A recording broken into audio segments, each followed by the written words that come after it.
የጮቄ ስር ሙሽራዋ ለማየት የምታሳሳ ሽቅርቅሯ የጤፍ ምርት መዲናዋ ከባህር ዳር 254 ኪሎ ሜትር ከአዲስ አበባ ደግሞ 304 ኪሎ ሜትር ርቀት ላይ ትገኛለች።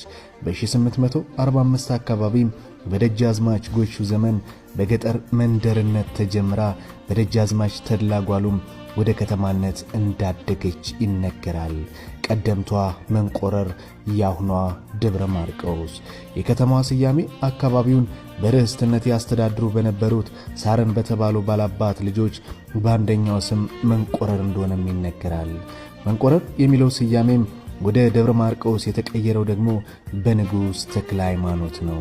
ይህም አፄ ዮሐንስ በ1873 ዓመተ ምህረት ከነበራቸው 4 ጽላቶች የቅዱስ ሚካኤልን ለራሳቸው በማስቀረት የቅዱስ ጊዮርጊስን ለንጉሥ ሚኒልክ፣ የቅድስት ማርያምን ለአማራ ሳይንትና የቅዱስ ማርቆስን ለንጉሥ ተክለ ሃይማኖት ከመስጠታቸው ጋር ይያዛል።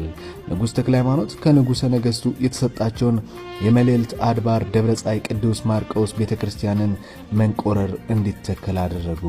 ቤተክርስቲያኑ መልዕልት አድባር ደብረ ማርቆስ ተብሎ እንዲሰየም በመወሰን ሕዝቡ አዲሱን የከተማ ስያሜ እንዲቀበልም በአዋጅ አስነገሩ። ከአዋጁ በኋላ የከተማዋና አካባቢው ስያሜም ቀስ በቀስ ደብረ ማርቆስ በሚል ስም እየተጠራ ሄደ።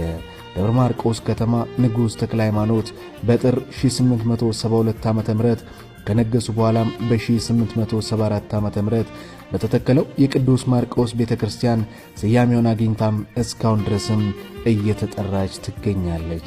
ደብረ ማርቆስ በአፄ ቴዎድሮስ ዘመነ መንግሥት ጎጃም፣ ዳሞት፣ አገው ምድርና ባህር ዳር አካባቢ ተብለው ሲጠሩ የነበሩትን ግዛቶች በአንድ እንዲጠቃለሉ ከተደረገበት ጊዜ ጀምሮም እስከ ኢህአዴግ ስልጣን እስከያዘበት ዘመን ድረስም የጎጃም አስተዳደር ዋና ከተማ በመሆንም ለረጅም ዘመን አገልግላለች። አሁን ላይ ደግሞ የምስራቅ ጎጃም ዞን ዋና ከተማ ሆናም በማገልገል ላይ ትገኛለች።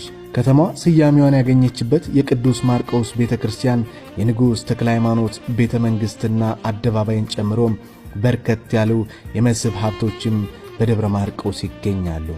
በዙሪያዋ ደግሞ እንደ አባ አስራት ገዳም፣ ውርግርግ ፏፏቴ፣ የአባይ የተፈጥሮ ፍል ውሃ፣ ብሔረ ሕያዋን ቅዱስ ሥላሴ አንድነት ገዳም፣ ደብረገነት አቦ ቤተ ክርስቲያን፣ አባ ፈቂህ ያሲን ክብረ በዓል፣ የደብረ ኤልያስ ቤተ ክርስቲያን፣ አንቀጸ ብጽዓ ቅዱስ ላሊበላ አንድነት ገዳም፣ ሙቅ ሥላሴ ቤተ ክርስቲያን፣ እንዶዳም ኪዳነ ምሕረት፣ አጋምና ጊዮርጊስ፣ የሞላሌ ዋሻም፣ የእግዚአብሔር ድልድይና ቀቢ ፏፏቴ የመሳሰሉት ተፈጥሯዊና ባህላዊ የመስህብ ቦታዎች መገኛም ናት ታሪካዊቷ የደብረ ማርቆስ